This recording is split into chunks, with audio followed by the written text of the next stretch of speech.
Praise the Lord. ஒரே ஒரு வசனத்தையோடு காண்பித்து கொடுக்கிறேன். ஏசாயா 41வது அதிகாரம் 15வது வசனம்.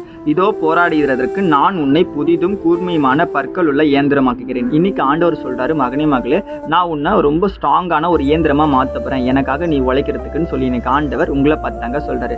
நம்ம எல்லார் வீட்லயும் பாத்தீங்கன்னா ஃபேன் இருக்கும். ஆனா அந்த ஃபேன் என்ன ஆயிட்டு இருக்கும், ரிப்பேர்ல கிடக்குங்க.